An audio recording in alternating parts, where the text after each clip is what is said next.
thank you for joining us, Ari, and the screen is yours. Yes. Okay, thank you very much. I hope you can hear me. Let me put my PowerPoint slide here and raise this a little bit. So the issue is about culture and urbanism, and I look at this issue now from the point of view of creative city discourse, which is of course very relevant from this point of view. And it has a long history, we don't go into details, but if we think about a post-war developments, the decades, there were elements like place, culture, and creativity that mark the kind of phases of creative city discourse. And if we start from place, there was a kind of, let's say, something that we inherited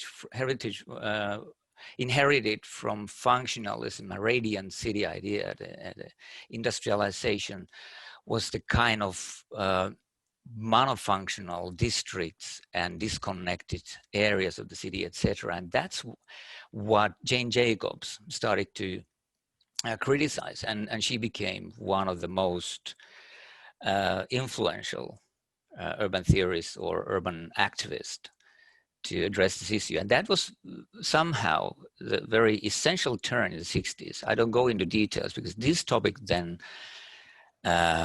developed further during the next phases of creative city discourse. But the true turn took place in the 80s. And one of the examples here is the economics of amenity approach, which means that all the assets that we have locally, including cultural resources and heritage and so on, were harnessed to develop local economy. And that's kind of paradigmatic change at the time. This economics of amenity was proposed by Robert McNulty and colleagues in the US. Very soon after that, the whole idea of creative cities started to become more comprehensive. And here I have Charles Landry as a representative of this approach. There is no time to go into details, but the next very important phase was in the early 2000s. And here I have two names which exemplify this phase. The first one is John Hawkins, who wrote the book, The Creative Economy, which took the kind of this discussion to an individual level, to entrepreneurs, creativity, what it is about, how to be creative, and what kind of business model to apply, and so forth.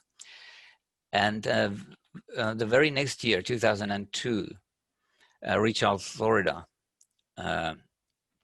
published his famous book about the creative class and its rise. And that was some kind of a game changer in the creative city discussion. And by that time, during 2000s, it became clear that this discourse had become fairly neoliberally oriented, partly inspired by Richard Florida and the creative city, creative class theorization, which emphasized the role of particular group of people and their role, and also the idea of attracting their attention in order to promote economic development locally. And again, this neoliberal tone was heavily criticized a number of people. And the major criticism was that it was too elitist.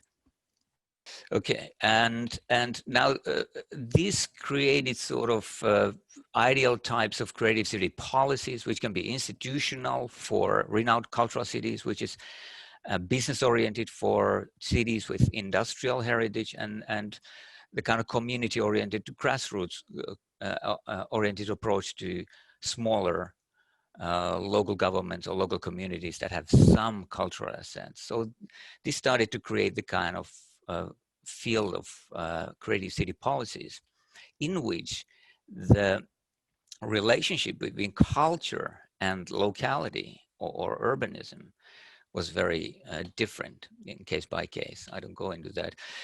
But again, now then to the change.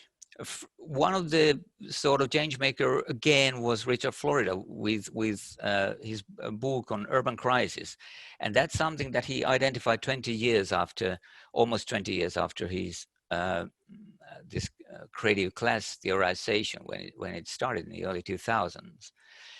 So something happened. Success didn't bring prosperity to all.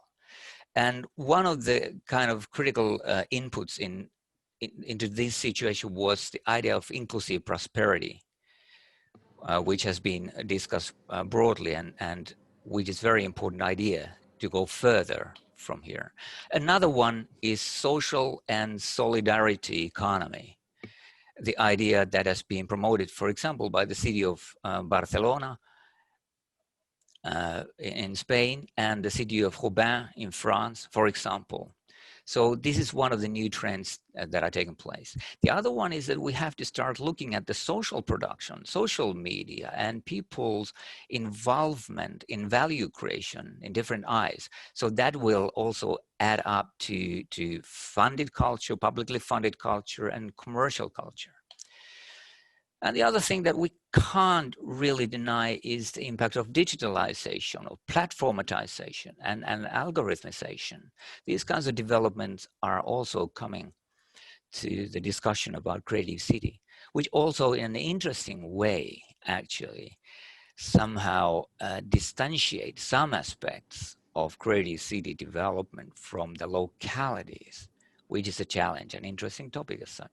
So this is the last slide that you obviously then don't see, but the idea is that there are contextual factors that affect the development, from climate change and sustainability and resilience, and that kind of aspect is one area. Then we come to digitalization, platformatization, algorithmization. That means that the change in the economy, the very logic of economy. And then we have these critical movements: anti-capitalism, inclusive prosperity, social and solidarity economy, which are becoming part of the picture.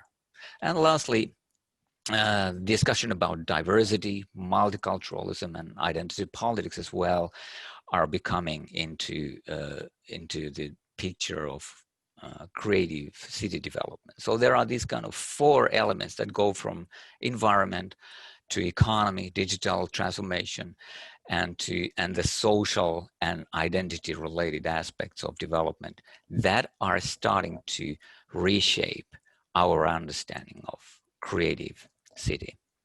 Thank you. And thank you. That was really very good, and I think it was perfect actually to starting point. Now, if there are anyone who wants to just come in quickly, or should we try and gather our makeup for lost time? I think we're okay. Are you going to be able to stay around for a little while until the questions in about 20 minutes? Sure, sure. Okay, good. All right. Thanks. Thank you very much for that. Very clear.